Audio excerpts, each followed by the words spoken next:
were talking about this as an issue for autistic people, the workplace and workplace accommodations are not, but we're also talking about it as an issue for therapists. Absolutely. What's the therapist's role in this? Exactly. What's their role in that? I would definitely have, a few current clients where the workplace is is something I hear a lot about and we talk a lot about, Well, that's the thing. I think most therapists would agree, well, if they're talking about it, you listen to it, of course, but I'm not sure all therapists then would say, well, then you actually do a bit of, maybe a bit of psychoeducation or give a bit of information or put it in some context or begin to actually problem solve a bit or, coach or support or advocate or, any of those things. That's where the different styles would differ. Yeah, as well as obviously supporting and validating when they don't get. This is it. Oh, totally. Responded to properly. And it ties in a bit with the common autistic passion for social justice and expectation of justice, like why am I not getting what's fair, So in that makes it an even bigger thing in the therapy room, I find, because they're really thinking, no, this is wrong, it's not just something I want, it's wrong, So welcome all. We're again continuing from our endless track, one issue leading to the next, because that's the nature of this territory. So we were talking, towards the end of the last session of it, we were talking a bit more about the issue of the difficulties that autistic people and other neurodivergent people can have in that very large area of some of their lives, which is the workplace, or wanting to get into the workplace. And what we go into that in a little bit more detail, because it bears looking at in close detail, and again talk a bit about generally what we know about it or think we know about it, what experiences we have with clients, and thoughts about the therapist's role. What is there can be different views on that as well, but what is the therapist's role when these struggles are going on for an autistic client? Mm-hmm.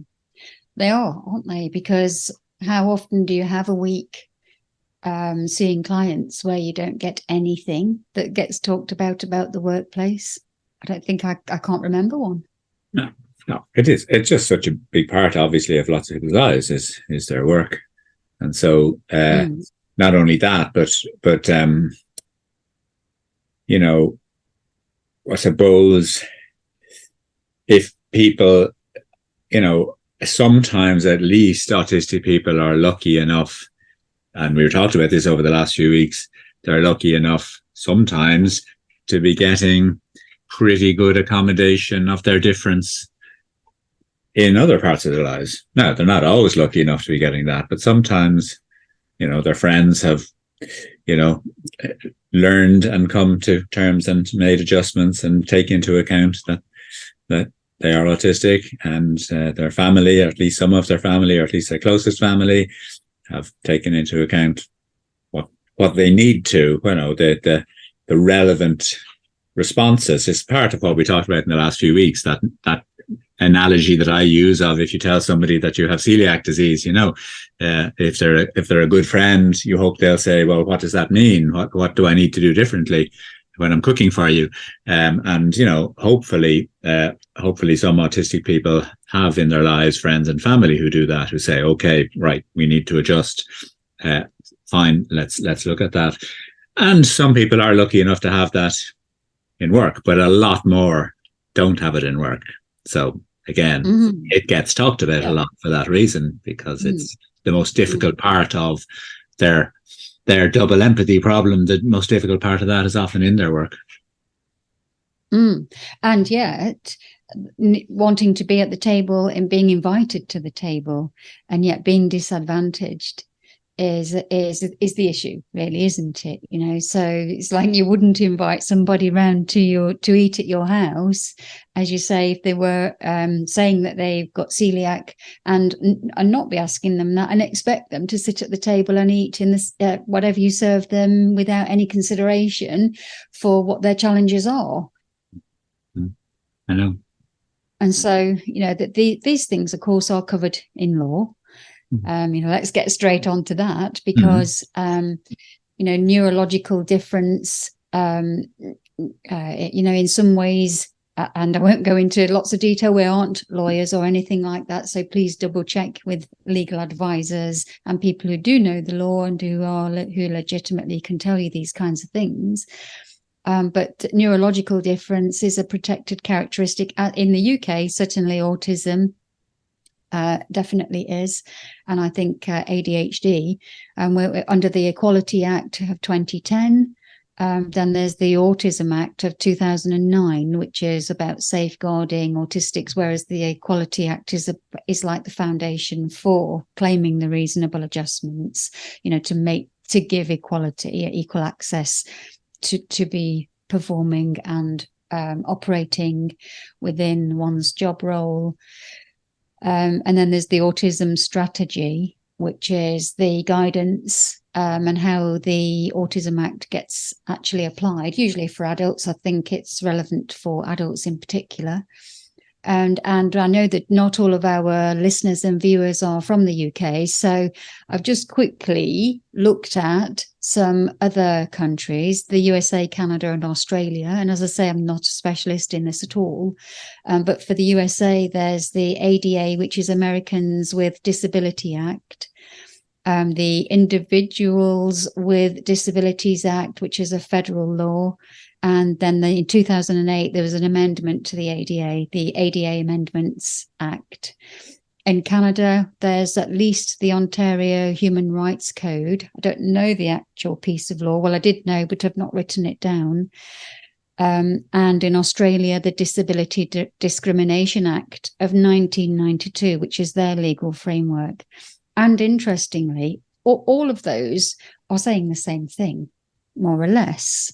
It's all for the same purpose and saying the same thing. I think, they probably tend to influence each other. And in Ireland, it's similar to what you were describing for some of those other countries. It's more covered under general disability law at the moment. There's been less specific law made so far in relation to neurodifference, but workplace rights and right to adjustments and accommodations within reason is covered clearly under disability law. Yeah, and that thing about it being within reason, so what we're saying is that the company there are certain conditions it shouldn't put undue hardship on the employer or their resources, or impact the nature of business. Of course, this all has to be interpreted, but the point is that it's meant to serve as a protection for autistic people in the workplace so that they're able to work and fulfill their job roles and gain satisfaction from work and work in ways that meet their needs. And of course, the, kind of ironic piece in all of this is work in a way that also meets their employer's needs more so.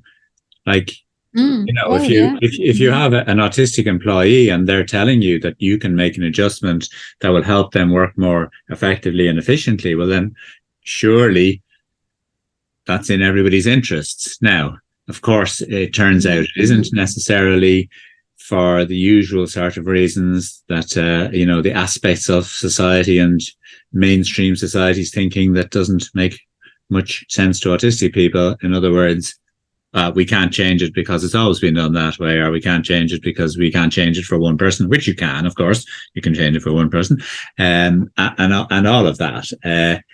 We're not suggesting that therapists become experts on the details of the law, but to know it's there and to be able to assure clients that, they do have rights and there are avenues and routes they can go. Now, it's delicate territory because like with any workplace issues, you can try and improve a situation by going to your manager, going to a disability, a specific, services if they exist in the organization, going to HR, going to your union. But you may not get any success. You may wear yourself out a bit in the fight, and of course, then you may also get pushback and stigmatization and treated as a troublemaker, So it's delicate kind of territory. It's not that we're sitting there saying, now this is the law, go fight the fight, but we are saying, let's be clear what the reality of the situation is. Also, all of this is a big point for me. All of this, the kind of discussion I find can be very helpful for clients in these kind of situations, just so they know they're not in a unique situation. To simply be told lots of people face this doesn't mean that we have a magic solution to figure it out, but you're not the only one facing it. There is in fact law in relation to it because it's a recognized issue. That doesn't mean it's easy to solve, but you're not some strange isolated exception. This is common issue now. Yeah. And I think that's reassuring and validating for people. Yeah, absolutely. Yeah. I think therapists should know, not necessarily know the letter of the law, but certainly know that these are protected characteristics and that employers have a duty of care that's backed up by law. But as you say, then we're dealing with people, aren't we? We're dealing with people who work in companies. We're dealing with individual people. And what happens in the workplace happens between actual individual people, not between acts of law. No. And, I've certainly seen that play out with some of my clients, and I've, been accompanying them through, some of their attempts. Other clients, will say, well, look, I think I'm just going to leave it for the moment, but at least we can talk it through, and at least I know I'm not alone. And, at least I know that if at a certain point it gets worse, I can decide to take some steps. But some of my clients they've taken steps, they've talked to people, they've filled in forms, they've initiated processes of complaint or request, and again, they generally have then that has used a fair bit of energy. On the other hand, I have clients who've had, got something out of it, didn't necessarily get all they would have liked out of it, and they didn't necessarily, it wasn't all necessarily done with always a good atmosphere, but on the other hand, they've changes have been made because they have said I'm entitled to them, Mm-hmm. Yeah, absolutely. The other thing is as well is that when a person realizes that they are autistic or have ADHD or anything, then they don't necessarily know what to ask for. They don't necessarily know, okay, exactly. Now I've got my manual, and I can walk into HR and say, right, I've had my assessment, or I've realized something, and by the way, here's a little booklet that lets you know everything about how I'm different and what I need and what my challenges are. Sometimes clients don't, I think that could be a role that therapists can get involved in. I know that I have done that with my clients, certainly, is to first of all be thinking about how you might approach the people to start that discussion and advise them to have it as a working conversation, a working document. They'll be potentially eager to get it written up as a written policy in one go, because you should have a working written policy, as I understand it. But also that if you can agree with them, can we have this as an open thing, that because I don't know, I'm going to find out stuff, you're going to find out stuff, we can, and what we are both wanting is for this not to be a barrier for me to work and perform in my role. And we're going to find out stuff as I interact with the environment and my tasks and processes and think, oh, yeah, actually, I just realized something about this. Yeah. And I suppose what that connects with is that, in a way, a process of discovery can happen there, but then we can help the client a little bit more quickly with some of that discovery, as in, again, we can tell them what a lot of the common things that are found that can help, common areas of accommodation. And so, I wanted to just say a little bit about, some of the the sort of, common themes. First of all, though, Elena has posted in the chat there saying, say something on how the law and guidance are enforced. There's no straightforward way to do that. Employment tribunal is a costly endeavour. Solicitor and barrister fees are high to win compensation of not a lot. There are so many people just settle, and hence the cases never get any publicity. Now, I couldn't comment a lot on that. Again, it's that more complex territory of specific knowledge. But I do know that for instance, the clients I've had, who did achieve some better accommodations, didn't have to go that far. Now, some people do, I know that, but you don't always have to go that far. One just presented the HR manager with the relevant legislation, which they seem not to know about, or not want to know about. But once my client had emailed it to them, they couldn't deny they knew about it. So funnily enough, then some changes were made, and another client got the union involved. They were a little bit surprised. They didn't necessarily expect the union would roll in so strongly, but in their case, the union will. Yes. I've had that a lot. Yeah, absolutely. Yeah. And of course, employers can. Yeah, very much so. Yeah, and sometimes not. I've had that happen as well. But everybody is needing to be trained and informed and upskilled. I think. The other thing is about employers. They can access companies that will tell them about employment law. Right. That's right. So. They should be finding out as well. So if you're drawing their attention to it, them not knowing isn't an excuse, of course. But as you say, it's even if they do have like a diversity and inclusion initiative in place, how does that get measured? Are we saying, well, you believe your employer, you believe the client, when they're saying that they don't have a sense of belonging, or they're not valued, or they don't trust, or they don't feel safe, or they don't understand, or they're having real difficulty in X, Y, Z. Yeah. I mean, you're saying don't understand, like probably the most common issues, if you ask people, or if you do a bit of research around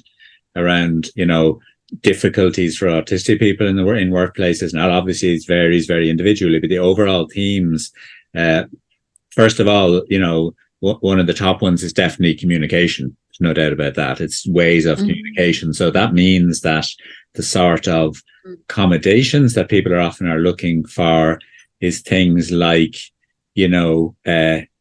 clear written instructions. In other words, if they have a meeting and they're told verbally, okay, this is your task, now you do it. What they want is a follow-up email that a written, confirmation of this is your task for the next week, or whatever it is, so clarity of communication, written communication, so they can check back and make sure they've got it clear. Exactly. If I may interrupt at that point, and if I may interrupt at that point, that's the other thing about the confirmation, the confirming aspect of what you've just been saying. It's not just confirmation of the task. The reason that the neurological difference is relevant here is because it's confirming this is what we said, and I'm confirming this is what it means. Yeah. Because context as well is a thing, that's isn't it? Totally. Understanding context and getting that clear between people in terms of the double empathy and so on. That's it. The double empathy piece then is the big framework here,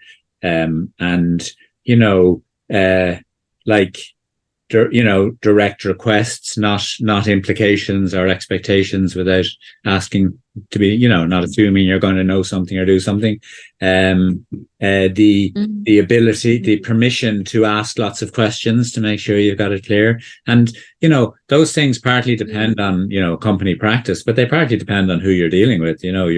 Your boss, your immediate boss might be somebody who's open to that. Okay, well, if that's helpful, we'll do it.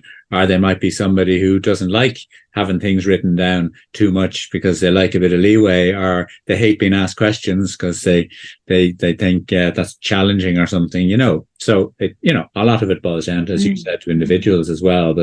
But communication in various forms that work or don't work very well across the double empathy divide is probably in a lot of modern jobs one of the key issues.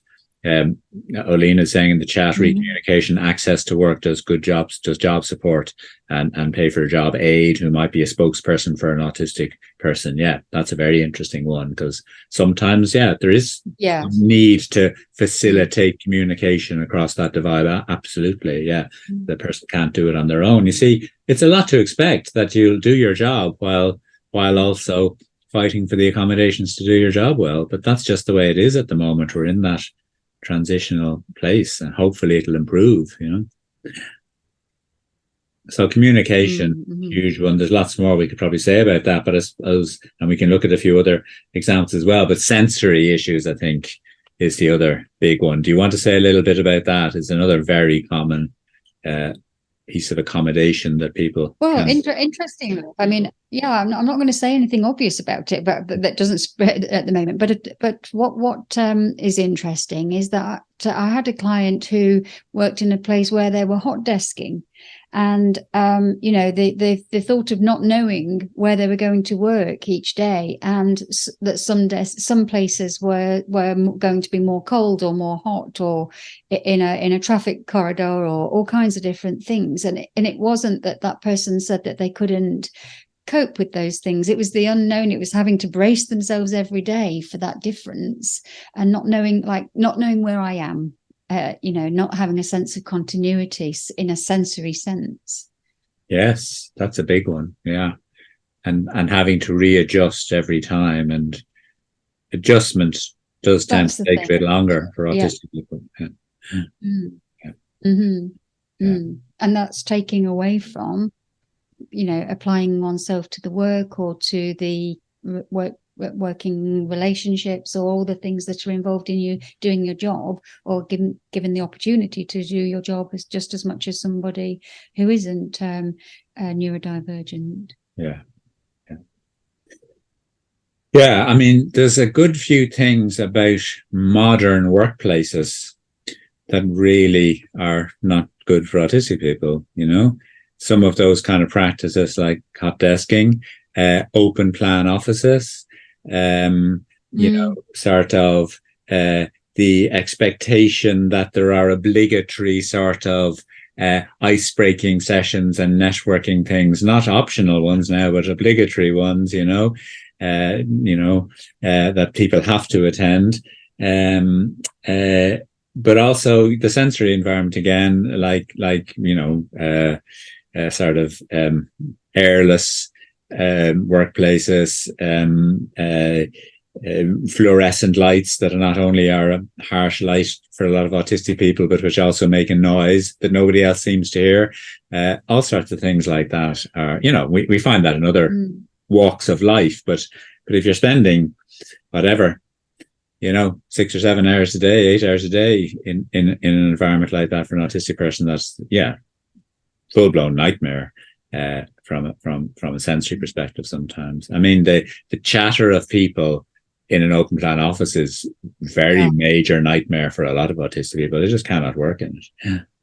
Can't screen it out. So distracting. Yeah, exactly.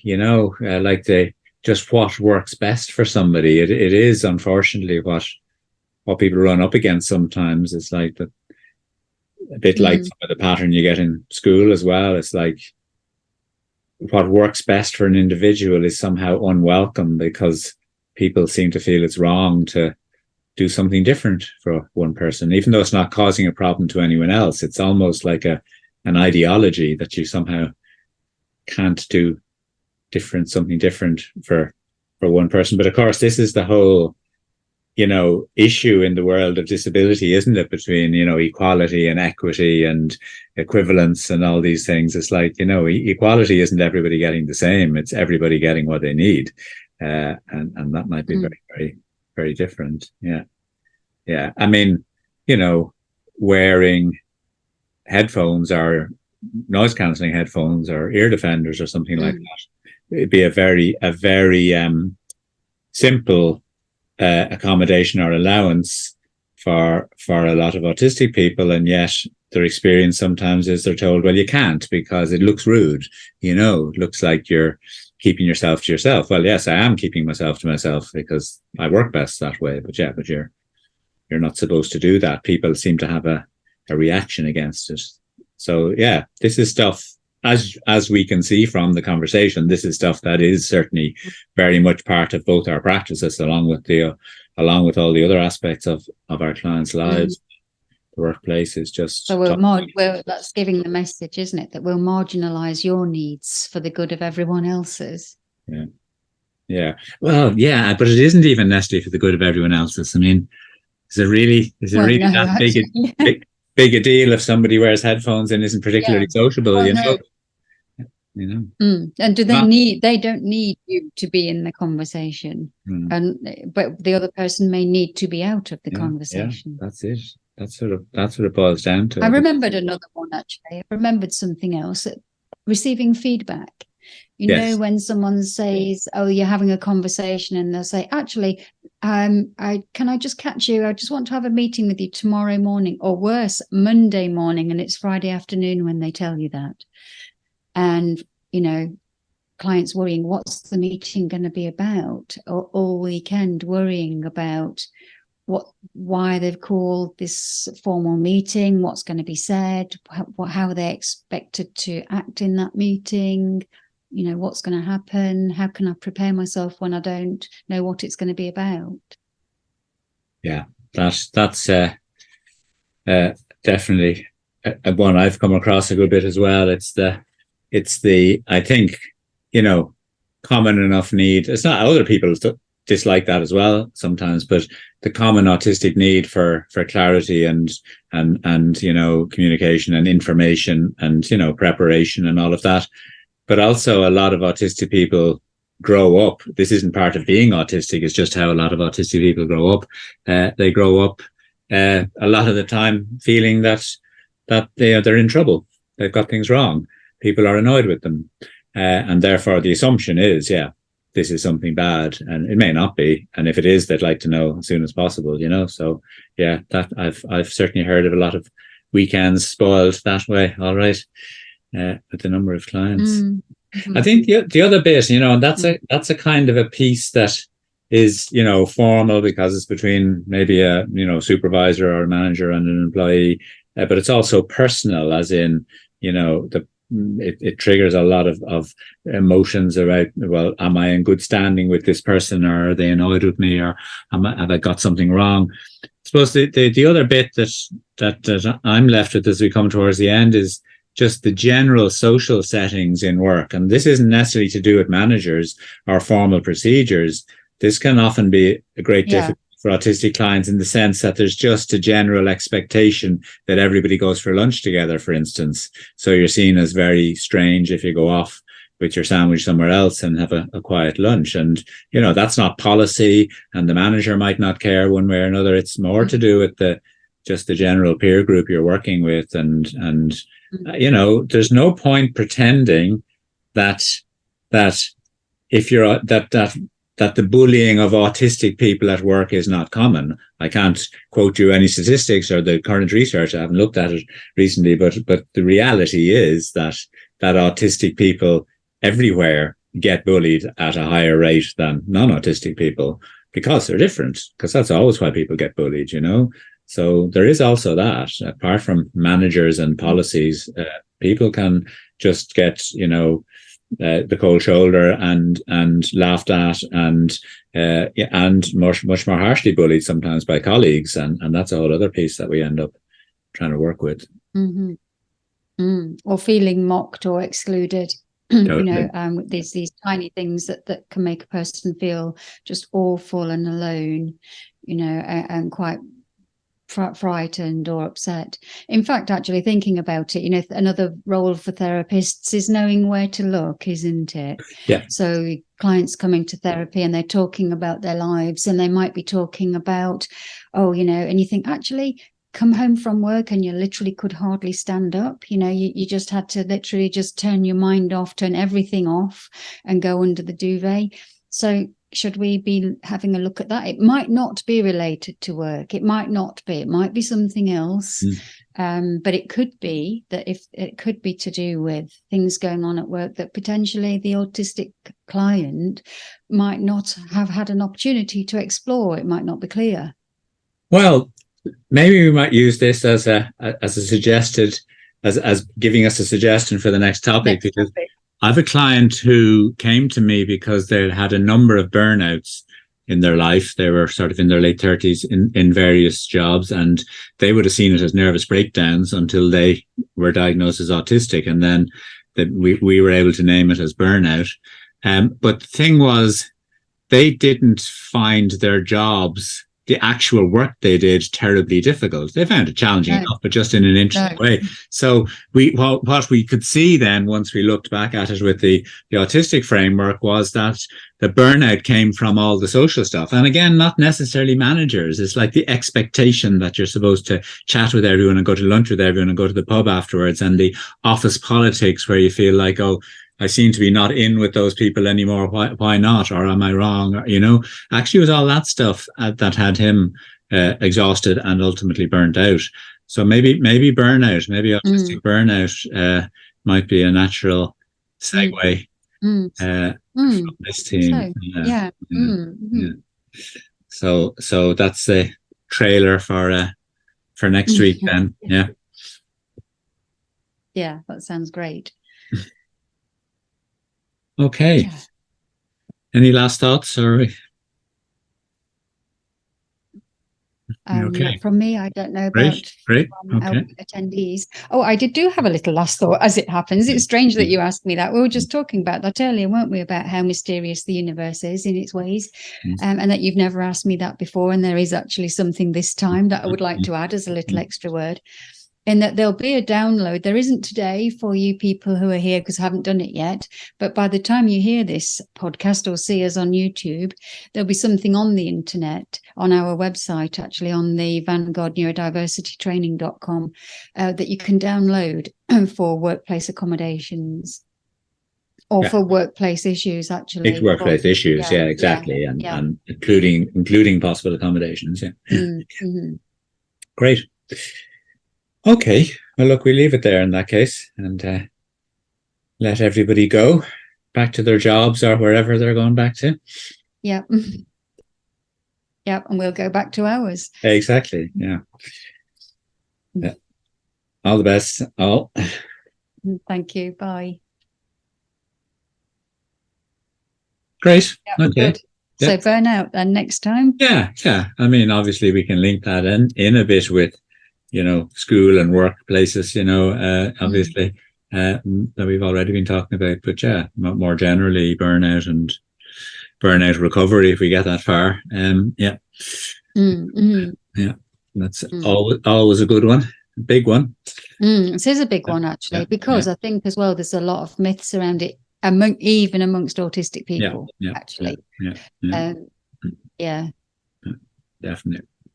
And I mean, that then might lead us into shutdowns and meltdowns and stuff like that, perhaps. We'll see. And in fact, closing down your life to make it smaller and smaller and smaller. That's what it. You have to do is do less to recover. And actually, that's not, it's not simple as that. There are ways of informed ways of doing less that may help you to create the life you want. But if you're just simply chopping things off randomly almost because I have to keep this and this, so I'll drop that. No, that's nightmare. I've been there actually, in my life. It doesn't work, does it? No. There's a ways of going about reducing the load. Exactly. So no, that's a good topic. Right. Yeah, great. Thank you. Okay, cool. Fantastic. Well, we'll get back to our harsh employers. Ourselves. All right. Grand. Thanks. Take care. See you next time. See you. Bye-bye. Bye.